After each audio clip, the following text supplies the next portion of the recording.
IVF చికిత్సలో 25% భారీ discount, free doctor consultation, free ultrasound scan, logo launch, Andro max advanced male infertility centre ను కూడా ప్రారంభించారు. కోట్ల మంది ఉత్కంఠగా ఎదురు చూసిన పూరి రత్న భాండాగారంలో 3వ గదిలో విలువైన వస్తువుల తరలింపు ప్రక్రియ పూర్తయింది.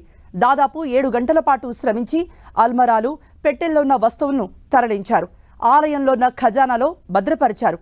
ఎటువంటి అనుమానాలకు తావివ్వకుండా పూర్తిగా వీడియోగ్రఫీ చేశారు. సంపద తరలింపు పూర్తయిన తర్వాత కొత్త పాత భాండాగారాలకు తాళం వేసి సీజ్ చేశారు.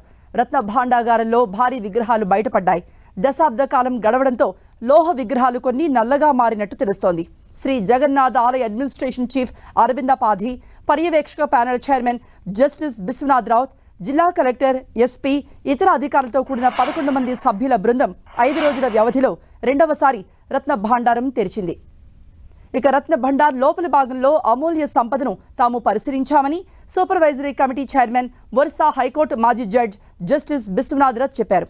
రత్న భండార్కు అవసరమైన మరమ్మతులు భారత పురావస్తు శాఖ చేస్తుందని, ఆ తర్వాతే స్ట్రాంగ్ రూమ్లో భద్రపరిచిన ఆభరణాలు, ఇతర వస్తువుల జాబితా తయారీ ప్రక్రియ మొదలవుతుందంటూ పూరి రాజవంశీకుడు దివ్య సింగ్ దేవ్ తెలిపారు. లోపలి ఛాంబర్ కింద సొరంగం ఉందీ లేనిది సర్వేలోనే తేలుతుందన్నారు. అమూల్య వస్తువులు, నగల తరలింపు ప్రక్రియను వీడియోలో చిత్రీకరించినట్టుగా పూరి కలెక్టర్ సిద్ధార్థ శంకర్ స్వాన్ చెప్పారు. ఆలయం చుట్టుపక్కల భారీ భద్రత ఉంది. మరోవైపు బయటపడిన విగ్రహాల విలువ త్వరలోనే లెక్కించబోతున్నారు. రత్న భండార్ పగుళ్లను పూర్తిగా మరమ్మతు చేసిన తర్వాతే స్టాండర్డ్ ఆపరేటింగ్ విధానం ప్రకారం ఇన్వెంటరీ పనులు జరగనున్నాయి. డిజిటలైజేషన్తో పాటు అత్యాధునిక సాంకేతికతను ఉపయోగించి అన్ని వస్తువులకు స్పెసిఫికేషన్ చేయబడుతుందని పూరి గజపతి మహారాజు తెలిపారు. దాదాపు 7 గంటల పాటు శ్రమించారు. అల్మరాలు, పెట్టెల్లో ఉన్న వస్తువులను ఆలయ పరిసరాల్లో ఏర్పాటు చేసిన తాత్కాలిక స్ట్రాంగ్ రూమ్కు తరలించారు. ఎటువంటి అనుమానాలకు తావివ్వకుండా పూర్తిగా వీడియోగ్రఫీ తీశారు. రహస్య గదిలో పెద్ద పరిణామంలో 3 పెట్టెలున్నాయి.